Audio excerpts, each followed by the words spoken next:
that's one of the things about religion that we have to remember when we're talking about that makes it such a hot topic issue. It's because we're talking about law. Who gets to be God? Who gets to be God's deputies? Who is the Most High? Who is the divine authority?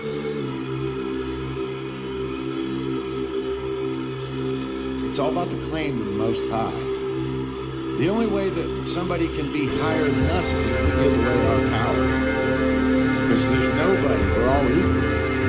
But we're not equal in our knowledge, so ultimately I think it does have to be a hierarchy, but it has to be a cooperative hierarchy like a bee colony.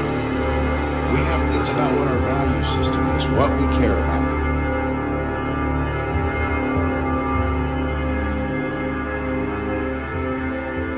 Hello, Hive Mind. Today is October 14th, 2020. I am your host, Nate Cap. Welcome to the 21st Cubbywhole podcast, where important topics are unveiled, discussed, and tested. Our website is cubbywhole.com. That's cubbywhole.com. If you're all caught up on these shows, I want to say thank you and welcome back. If this is your first time, welcome. I won't shy anyone away from this show in particular if you're new, but it's truly only beneficial to start at podcast 1 and work your way forward. Even those who are in a state of omniscience, so those who think they have it all figured out. You'll be glad you did. You'll be glad you went all the way through the content. Trust me. And before we dive into the topics for today's show, I'd like to let those who are new to the show, or anyone listening for that matter, that the main purpose of this podcast is to help the serious student on his or her journey to find clarity of understanding and seeing the many critical ideas and patterns going on in our world. And I look at it like evolving an older TV into a newer high-definition TV to be able to see things in a more crisp way, to help know how and why things are the way they are, so that we may have a higher possibility to break away from the belief systems and traps that hold us back in consciousness. And just as a caveat for this show and all shows alike, I'd also like to mention that the listener may not like the voices on here or how the information is presented. And that's okay. The goal is to power through and understand these topics and not run away from the truth. Period. No matter how much you don't like the person speaking. And I know that can be very difficult because the ego is and can be very powerful and do anything for comfort. So what I'm asking of the listener is to try your hardest to not run away from the information. Don't run away from the message. Regardless of what you think of me and my tone or anyone else that's on here. If someone on this show sounds too aggressive for your liking, we recommend pushing past whatever that emotional feeling of discomfort is. It's very important to realize this in ourselves and overpower it, or else we potentially miss vital information that could be the very answer you're searching for. We can't take this information as a personal jab or, let it offend us. It's not about the messenger. It's about the message. And since we're speaking on discomfort, there's words that make many of us just that, which is uncomfortable. And some examples that make people turn away are words like sorcerer, occult, cult, or political terms like Republican, Democrat, conservative, liberal, alt-left, alt-right, or words and terms like secret societies, God, vegan, slavery, anarchy, Jesus, Islam, Freemasonry, Illuminati, Satanism, And, basically any word that may build some kind of emotional resistance within oneself when these words are used. And this is part of mind control. What we have to understand is we are wanted to fear certain words and anything associated with them so that we never look into them. That's the truth. Think about it. This is part of understanding the negative natural law expression of fear, which in this case is the refusal of truth and knowledge. The dominators of this world want us afraid of the knowledge that keeps their power over us. And I don't mean man's law books of power, because those are just stacks of arbitrary jargon as far as I'm concerned. But what they don't want anyone to know is their inherent natural law rights, your true rights in nature. They don't want you or I or anyone to know what inherent rights are, because then we wouldn't be obedient and submissive to their erroneous laws. And sorry if that offends anyone. It's true. Think about it. Think about it like being on a sports team and never knowing the other team's plays because there's no scouting or knowledge of their playbook. Your team's chances of scoring or winning would be very slim, especially if their team scouted yours and knows your team's playbook. I look at what I'm doing and what the Cubbywhole is as a playbook of psychology that can help us rise out of the controller's indoctrination so we can individually condition ourselves closer to crown consciousness, meaning being the responsible ruler we each have the potential to be and deserve to be. We're not here to serve another man's dominating fantasy. That's nonsense. And nobody has the right to support that or believe that, because it's about causing suffering. It always has, and it always will.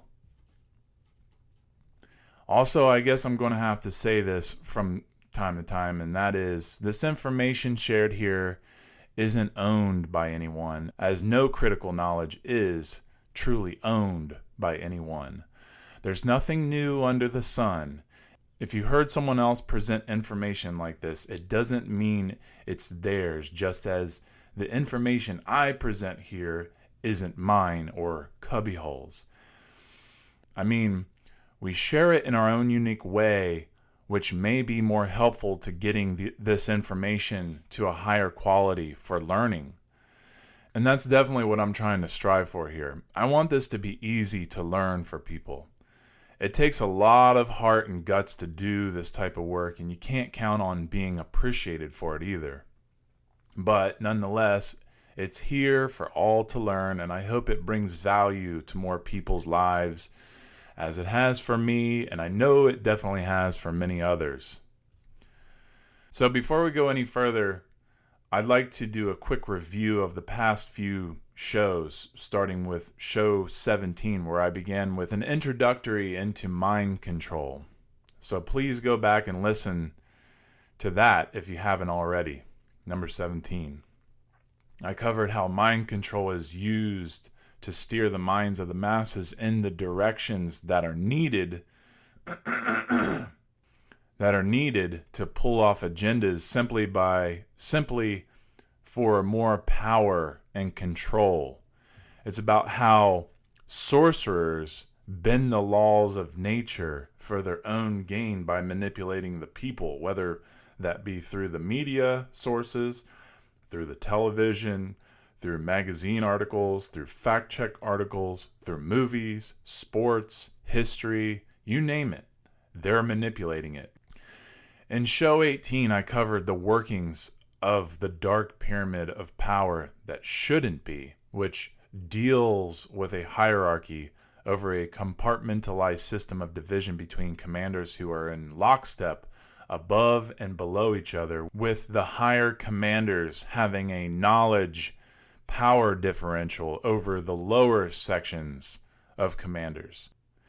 It's about understanding the apex, where the few are holding the knowledge of the whole control structure from the top down, and understanding how those who don't have the top knowledge are obedient slaves themselves, even though they command others beneath them.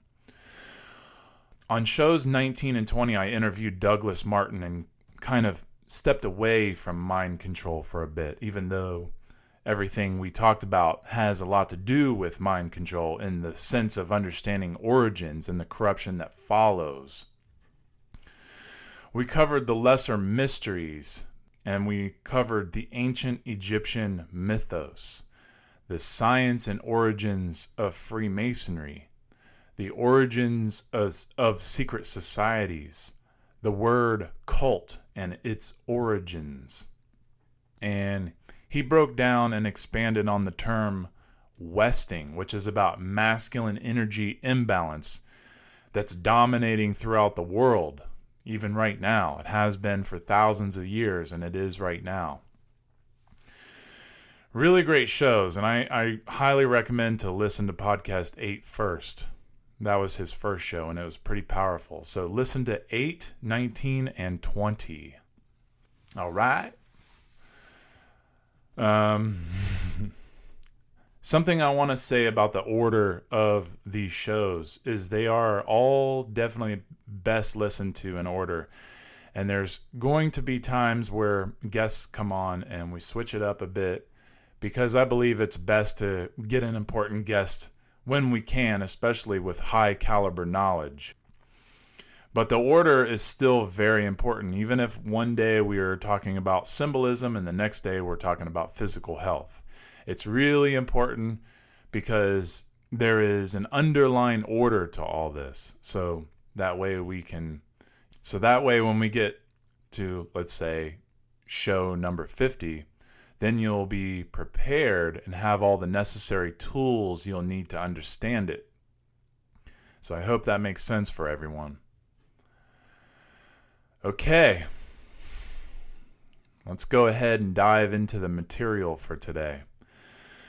We're going to go further into mind control. And I just want to start off by saying no one has the natural law right to externally or internally control anyone else. The only thing anyone has the natural law right to control is your own thoughts, your own emotions, and your own actions. And that goes for everybody. Nobody has a right to control anyone else except their own self. That's it. It's very simple. Here's a quote by Etienne de la Boétie, and he says, "The tyrant is but one person and could scarcely command the obedience of another person, much less of an entire country, if most of the subjects did not grant their obedience by their own consent." Think about that. The dominators who erect the dark pyramid control structures around our world are only able to do so by manipulating and controlling how we think and how we feel through mind control. That's how they get their agendas done. This is what gives them more control, which is mostly what they want. And it's pretty damn evident, especially if you open your eyes and really look at it. It's their dark agenda. It's an agenda that does not have someone else's genuine interests in mind, which can only lead to further suffering, not just for most people, but for the individuals even taking part in the control structures. And the only way you can convince someone to take part in something like that is to manipulate them through the covert and hidden control over the mind, which they do. And it's because the mind is the layer of being that exists between the physical body, which is what we perform our actions with, and then the spirit, which is the state of pure consciousness or, pure being. So, where pure consciousness and the physical body meet is considered, or what we know to be, the mind. And the physical body is the sacred masculine aspect, while the sacred feminine aspect is the spirit. When both are in unison, this generates mind. So symbolically, the spirit would be the chalice or inverted equilateral triangle, while the masculine is the blade or right side up equilateral triangle.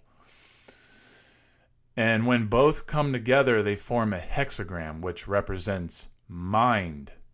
This is very important to understand. So just envision a hexagram where the body and spirit come together to create mind, to represent mind. This is the union of both sacred feminine and sacred masculine energies.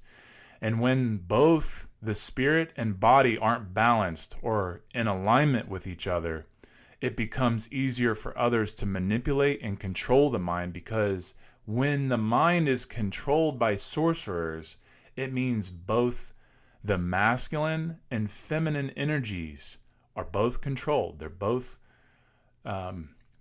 manipulated, and this also means they're out of unison and are in an imbalance.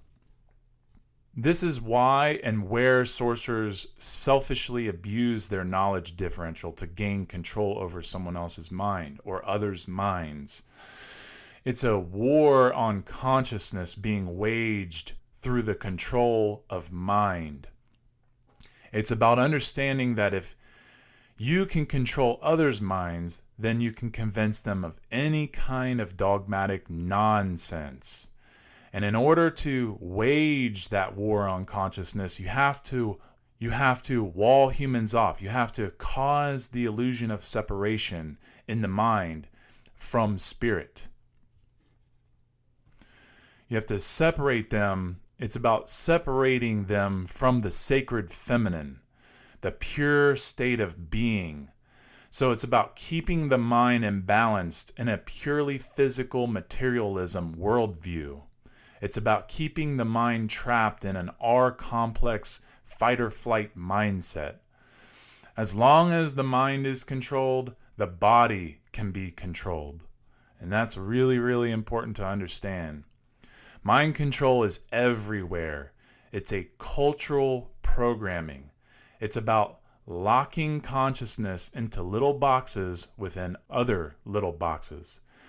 And over a long period of time, through repetition and patterns of mind control over someone's brain, so, their thoughts and emotions, when thinking and feeling are made to feel a certain way over many years, they become ingrained.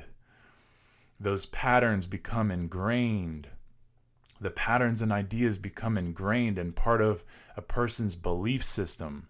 And the longer a person is used to those patterns and repetition of any program, the more desensitized and conditioned that person becomes.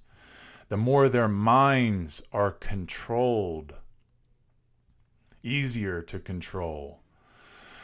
Distraction and repetition represent the learning process.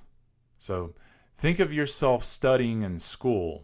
You're reading a book with your eyes focused on the page of the book. The words on the page are the conscious distraction for your eyes. The information you're reading is being programmed directly into your subconscious mind. You are not consciously analyzing the material you are reading until you find yourself looking away from the page and think about it. And let's say you then have the opportunity to analyze the information you've just read and accept it as true or reject it as false. If you accept the information as true, it becomes programmed that way into your subconscious mind. If you reject the information as false, it also becomes programmed into your subconscious mind. But if you don't know if the information is true or not, an interesting thing tends to happen.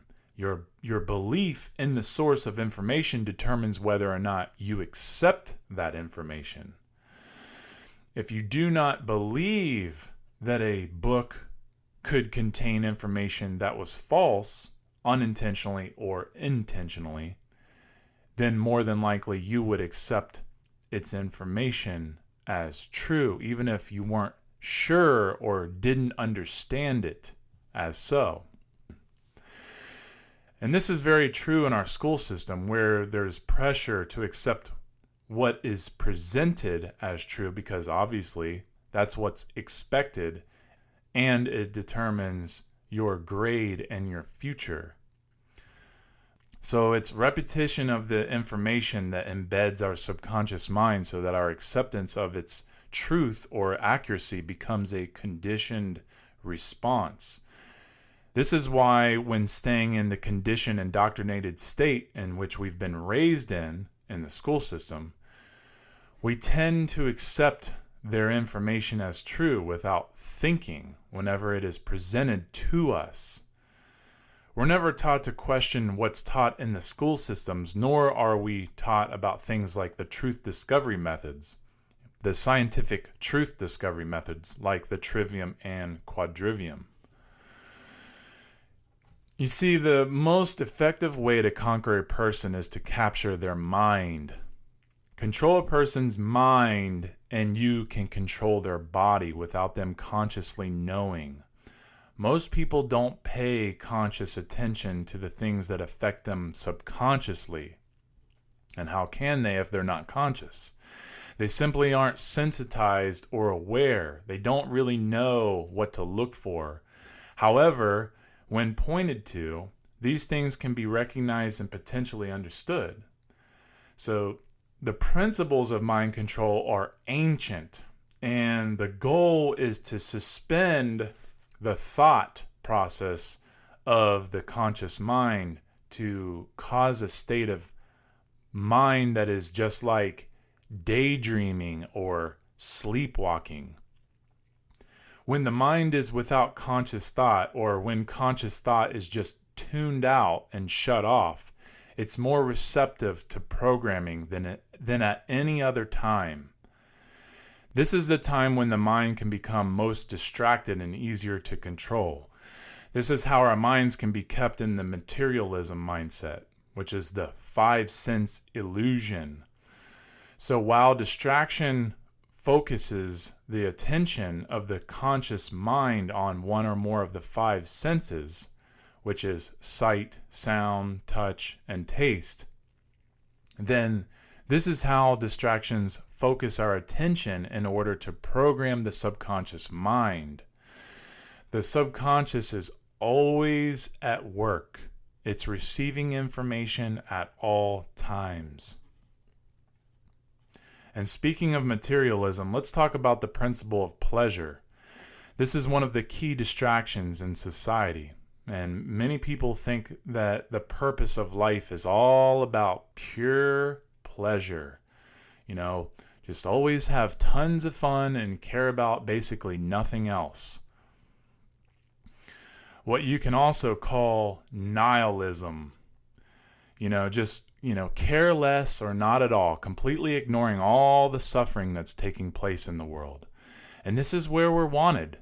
It's extremely easy to control those who abuse their time and energy on mind-degrading things like alcohol, cocaine, porn, entertainment, video games, meth, adrenaline boosts, and really anything that keeps the focus on base pleasures and having fun and making sure to never really feel the need to worry or think about those who are struggling or suffering or in need, And I'm not saying you can't have a good time doing these things. I'm not telling anyone they're a horrible person for participating or using these things or to never do them.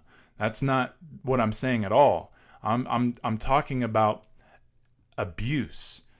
It's the abuse that keeps consciousness low and in the hunt for whatever will take the mind off the pains of life. to make it happy. And this makes for an easy target for manipulation. That's what really has to be understood here. It's also about, the idea that we go to school to get a job, buy a house and a car, get married, have children, and, just go along to get along all the way through life. And that's it. And that's what purpose means to many people.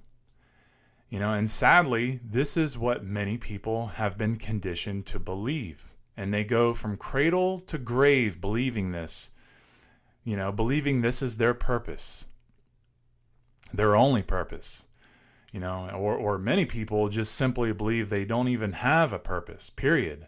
And this is directly linked to mind control. This really has to be understood. Here's a quote you may hear multiple times on this podcast by Carl Jung, which goes, "People will do anything, no matter how absurd, in order to avoid facing their own soul." And this is why one is or becomes an easy target for mind control.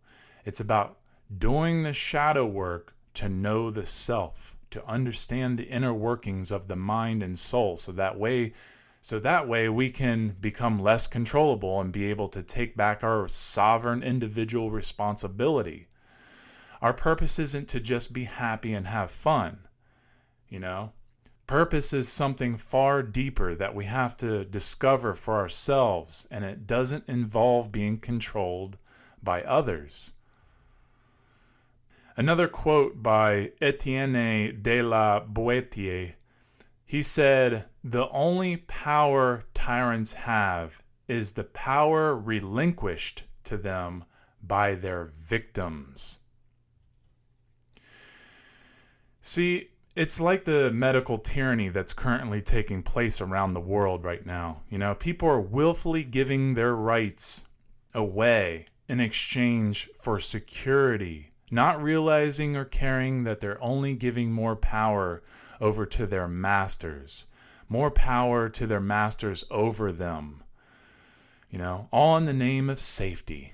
But most people just really don't care. I've heard many people tell me this. They don't care to know what's really going on, even with all the overwhelming evidence that supports the whole thing to be a giant pandemic. Even with that information, the information that proves there's way more suffering taking place as a result of the lockdown than the supposed virus, even with that evidence in their face, most people would rather just wait impatiently to get their freedoms back, or patiently, their quote-unquote freedoms. And this is a result of cognitive dissonance, just willfully and completely ignoring reality. And you have to understand, we've been conditioned this way. It's mind control. It's cognitive dissonance, which is what makes mind control be able to be propagated and stay in place. When people ignore that which is, they are susceptible to anything and will blindly follow orders and be obedient to their masters. And I refer to these types of people as my truthers, because they act as arbiters of truth.